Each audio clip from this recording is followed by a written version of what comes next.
Good morning, student.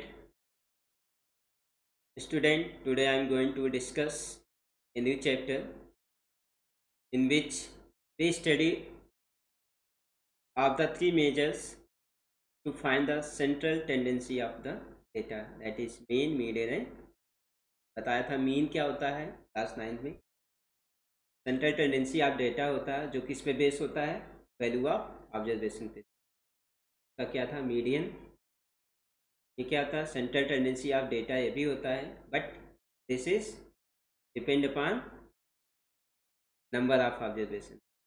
ठीक, and third one जो था वो क्या था, मोड था, वो किस पे डिपेंड करता है, maximum occurrence of a particular data in A given data.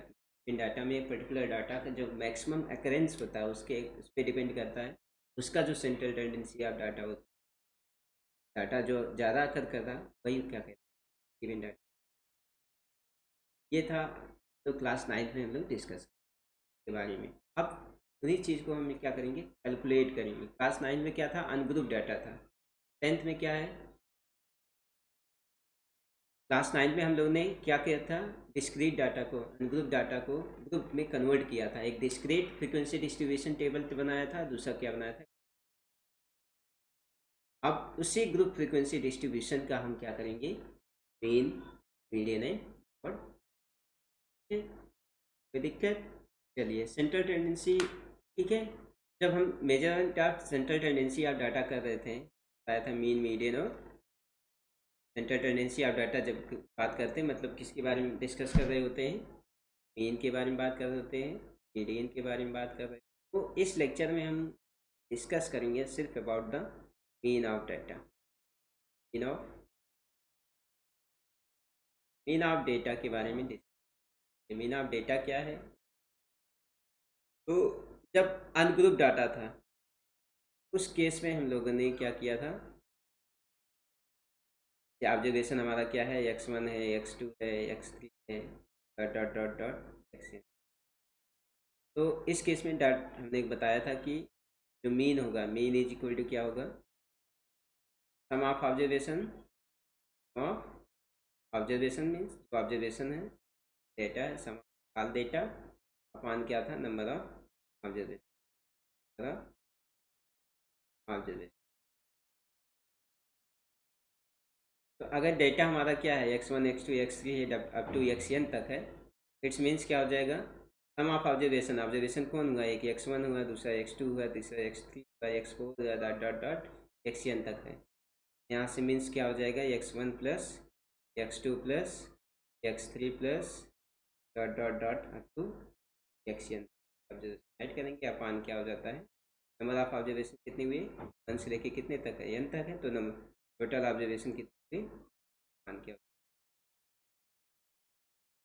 अब इसी डाटा क्या, ये तो क्या था, अनलिमिटेड अमाउंट में था। जब ये क्या हो रहा था, अनलिमिटेड अमाउंट में हो जा रहा था, ठीक है। तो हम क्या कर रहे थे, एक होता ना छोटा, फिर मीडियम और ह्यूज। तो ये जो मेथड है, ये जो मीन कर रहे हैं, ये सिर्फ लिमिटेड अमाउंट के लिए है, कम डेटा के लिए। अब जब से ज़्यादा हो जाता है तब हम क्या करते हैं, इन दोनों केस में क्या करते हैं, फॉर्म करते हैं फ्रीक्वेंसी डिस्ट्रीब्यूशन, करते हैं डिस्ट्रीब्यूशन टेबल फॉर्म। तो ये टेबल हमारे दो टाइप का हम लोगों ने क्लास 9 में डिस्कस किया था। एक क्या था, डिस्क्रीट का क्या था, दूसरा क्या था, ग्रुप। डिस्क्रीट में क्या था, पर्टिकुलर डेटा के बारे में इंफॉर्मेशन था, नंबर ऑफ ऑब्जर्वेशन था। ग्रुप में क्या था, एक रेंज फॉर्म हो रहा था, ठीक है। तो जब डिस्क्रीट वाले केस में था, जैसे क्या है, डेटा हमारा है और ये डेटा इन डैश टाइम क्या कर रहा है, अकर कर रहा है, तो उसको हम एक वर्ड दिए थे, दैट इज फ्रीक्वेंसी। इस केस में क्या कर रहे थे, डेटा को ग्रुप टेबल फॉर्म में अरेंज कर ले रहे थे। जैसे क्या था, x1 था, x2 था, x3 x4 डाटा है, ये x1 5 टाइम अकर कर रहा है, ये 6 टाइम अकर कर रहा है, ये 2 टाइम कर रहा है, ये 1 टाइम कर रहा है। तो इस टाइप का टेबल फॉर्म में किसका हेल्प लिए थे? टैली मार्क का हेल्प लिए थे जब हम डिस्क्रीट फ्रीक्वेंसी डिस्ट्रीब्यूशन टेबल बना रहे थे या ग्रुप। ठीक है, इस केस में हम लोग क्या कर रहे थे?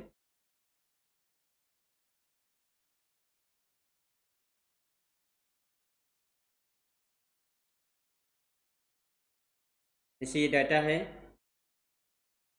तो टेबल फॉर्म कर रहे थे, कौन सा? Discrete frequency distribution. तो हम डेटा हमारे पास है, ऑब्जर्वेशन है, ऑब्जर्वेशन और उसके करस्पॉन्डिंग फ्रीक्वेंसी ने कुछ किया। x1 ऑब्जर्वेशन है, x2 ऑब्जर्वेशन है, x3 observation, up to xn observation. और इस ऑब्जर्वेशन के अकॉर्डिंग हमारे पास फ्रीक्वेंसी, इनके करस्पॉन्डिंग फ्रीक्वेंसी मीन्स पूरे डेटा में x1 कितने टाइम आया है, मान ले रहे हैं f1 टाइम आया है, f2 टाइम आया है, ये f3 टाइम आया है, dot dot dot fn time. फिर क्या कर रहे थे? इस डेटा का हम सम निकाल रहे थे। पर्टिकुलर डेटा का अगर f1 टाइम अकर कर रहा है तो इसका सम कितना होगा, सम निकालते थे। मीन्स x ये अगर हम कहें xi बोलें, इसे क्या बोले, fi बोलें, तो इन दोनों का हम प्रोडक्ट निकाल रहे थे। xi इंटू क्या निकाल रहे थे, फाई मीन्स क्या हो जाए, x1 इंटू क्या निकाले, f1। फिर इस डेटा के करस्पॉन्डिंग सम निकालें, x2 f2। x3 के डेटा का सम निकालते थे, x3 f3 निकालते थे। ऐसे हम लोगों ने xn fn डेटा का सम क्या करते थे, फाइंड करते। अब ये क्या हो रहा है, x1 f1 टाइम अगर कर रहा है तो इसका सम कितना हुआ है, x1 f1 आया। x2 f2 टाइम अगर कर रहा है तो इसका सम कितना हुआ है, x2 f2 आया। अब x3 f3 टाइम अगर कर रहा है तो इसका सम कितना है, x3 f3 आया। और xn fn टाइम अगर कर रहा है तो xn f1। मीन्स x1 का, x2 का, x3 का, xn का, सभी का हमने एक फ्रीक्वेंसी के करस्पॉन्डिंग सम क्या कर लिया, फाइंड कर लिया। कौन सा सम है, x1 f1, x2 f2 है, x3 f3 है, up to xn। अब टोटल ऑब्जर्वेशन का सम क्या होगा, तो इनका सम निकालते थे, ये टोटल का सभी का सम निकालते थे। ये एक सिंबॉलिक फॉर्म में हम लोगों ने वहाँ रिप्रेजेंट किया था, क्या था, that is sign of summation I equal to क्या है, 1 to n तक ले रहे हैं। किसका सम कर रहे हैं, xi fi का सम। ये किसके इक्वल होगा, का मतलब ये क्या हुआ, summation of i equal to n to n xi fi means होगा x1 f1 plus x2 f2 plus x3 f3 up to कितना, प्लस xn। ठीक, का सम निकालते थे। फिर का साथ में किसका सम निकालते थे, फ्रीक्वेंसी का। इसको रिप्रेजेंट करते थे i equal to 1 to n f क्या है, इसको डिफाइन कर रहा है सम ऑफ ऑब्जर्वेशन को,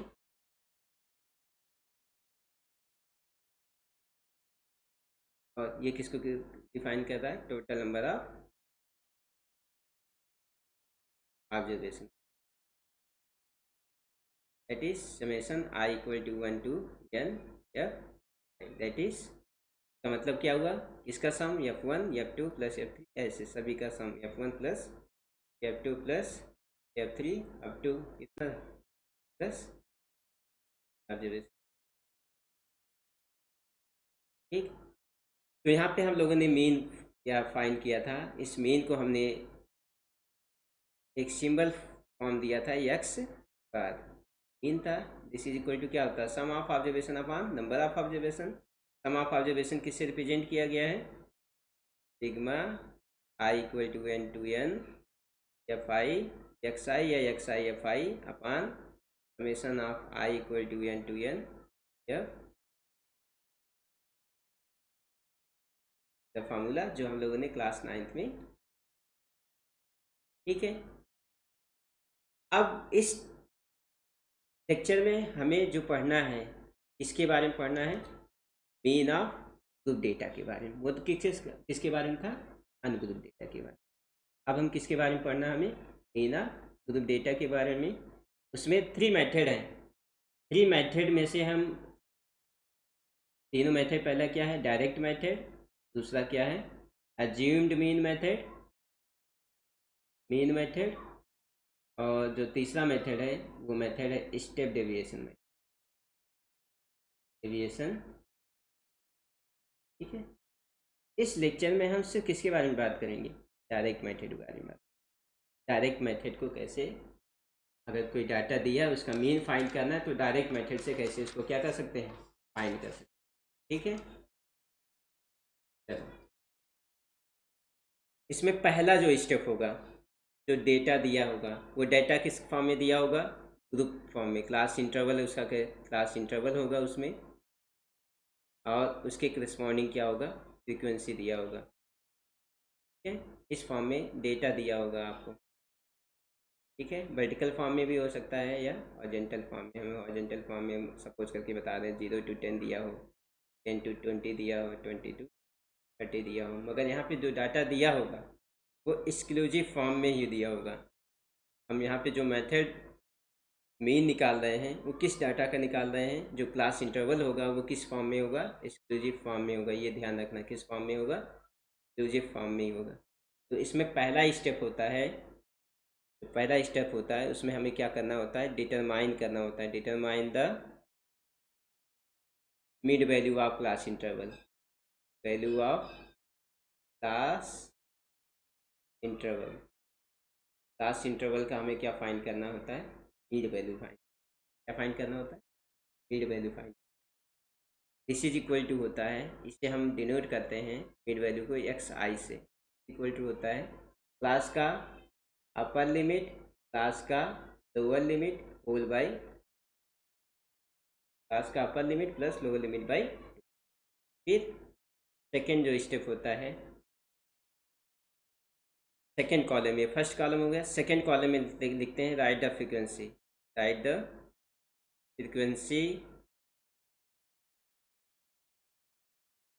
इज करस्पॉन्डिंग टू द, या फाई से लिखा जाता है, करस्पॉन्डिंग टू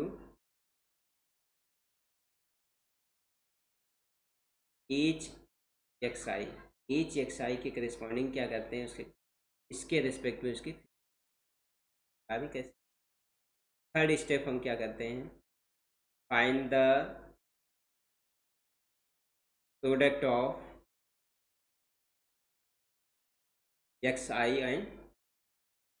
थर्ड स्टेप में क्या होता है, जो थर्ड कॉलम में होता है, ये फर्स्ट कॉलम हुआ आपका, ये सेकेंड कॉलम में हम करेंगे, ये थर्ड कॉलम का प्रोडक्ट निकालते हैं। प्रोडक्ट निकालने के बाद जो फोर्थ, अब ये कॉलम में हुआ, अब जो फोर्थ स्टेप होगा हमारा, ठीक, फोर्थ स्टेप में हमारा क्या होगा,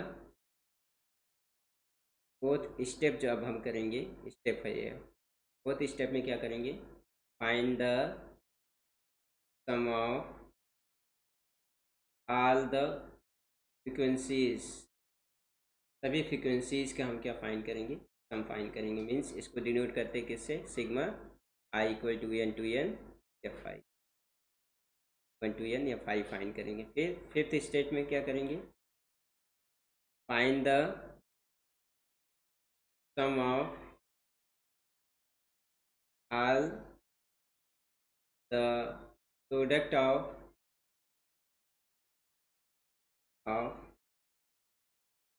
एफ आई एक्स आई।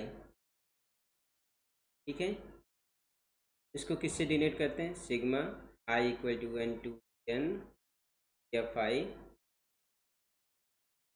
ये फाइंड करने के बाद लास्ट स्टेप होता है, फाइंड करने के बाद मीन अप्लाई करते हैं। मीन इक्वल टू हमने अभी आपको बताया था, मीन इक्वल टू क्या होगा, summation of i equal to n f I x i upon i equal to n f आई।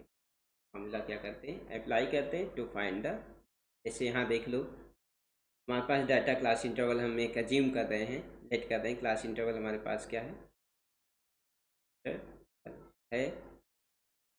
और दिया है क्या क्लास इंटरवल में, ये देख लो यहाँ पे हमने लिखा है 0 to 10, 10 to 20, 20 to 30, 30 से 40, इतना ही रखते हैं। ये 2 है, ये 5 है, 7 है और ठीक है। तो क्लास इंटरवल हमारा यही होगा, क्या होगा, इसको यहाँ पे लिखेंगे 0 to 10, 10 to 20, यहाँ सेकेंड कॉलम में 20, 30, 30 to कॉलम बना लेंगे, लास्ट में क्या लिखेंगे। ठीक, अब क्या करना है, पहला कॉलम क्या था, फर्स्ट कॉलम, इसके बाद जो फर्स्ट कॉलम ये से ये हमारा सेकेंड कॉलम, ये क्या हमारा क्या थ्री कॉलम, थर्ड कॉलम। क्या करना है, determine the mid value of class interval करना है, क्लास इंटरवल का मिड वैल्यू फाइंड करना है, मीन्स एक्स आई फाइंड करना है। एक्स आई अभी बताया था क्या होता है, upper limit plus lower limit by, देखो अपर लिमिट कितना है 10, 10 प्लस 0 0, 10 प्लस 0 कितना होगा 10, 10/2 कितना हो जाएगा 5, तो इसका क्या हो जाएगा 5। यहाँ देखो 20 प्लस 10 30, 30/2 कितना हो जाएगा 15, इसका 30 प्लस 20 कितना हो जाएगा 50, 50/2 कितना होगा 25, 40 प्लस 30 कितना होगा 70, 70 का हाफ कितना हो जाएगा 30। ये आ गया आपका एक्स आई, क्या हुआ इस, अब क्या करना है, इस एक्स आई के रेस्पेक्ट में ये जो दिया है फ्रीक्वेंसी, इसे एफ आई हम जो कह रहे हैं, 0 to 10 के रेस्पेक्ट में फ्रीक्वेंसी कितना है, तो एफ आई से डोनेट करेंगे, ये कितना है 2 है, 20 से 10 से 20 कितना है 5 है, और 20 से 30 कितना है 7 है, और 30 to 40 कितना है। अब इनका प्रोडक्ट निकालेंगे किसमें, थर्ड कॉलम में। थर्ड कॉलम क्या बताए थे, find the product of x I F I, तो यहाँ पे x I F i find करें, कितना हो जाएगा 5 2 जा 10, 15, 5 से 75 हो जाएगा, ठीक है 375, ये कितना हो जाएगा, ठीक है। अब यहाँ पे अब क्या करना है, ये करने के बाद अब क्या फाइंड करना है, find the sum of frequency, इस फ्रिक्वेंसी का सम निकालना है। यहाँ पे राइट हो जाएगा, ये जो आएगा sigma i equal to n to n, ये फाई आएगा कितना है 20, इसका सम निकालेंगे sigma i equal to n to n, ये फाई एक्स आई जो होगा इसका सम निकाल लीजिए, कितना आया 10, 670 आया ना, कितना आया 670, गलत राइट किया मैंने क्या, 25 7 जा है 175 होगा ना, ये कितना हो जाएगा 420। अब क्या करना है, मीन फाइंड करना है, तो मीन इक्वल टू क्या होता है sigma F I x I upon क्या हो जाएगा सिग्मा, यही है I equal to 1 to n, I equal to 1 to, ठीक है। इसका सम कितना आया 470 अपान क्या हो जाएगा 20, कैंसिल हो जाएगा, कितना आ जाएगा 8 पॉइंट, मीन कितना हो गया 8 पॉइंट, ठीक है। यही मेथड अडॉप्ट करना है आपको to find the mean of the given data, ठीक है। To the question of exercise 14.1, 14.1 के जो एक्सरसाइज हैं उस एक्सरसाइज का जो क्वेश्चन नंबर 1 है और क्वेश्चन नंबर जो 2 को डायरेक्ट मीन मेथड से आपके क्या करेंगे, डायरेक्ट मीन मेथड से आप क्या करेंगे, अगर कोई भी क्यूरी होती है, कोई भी प्रॉब्लम होता है, आप हमें कांटेक्ट कर सकते हैं।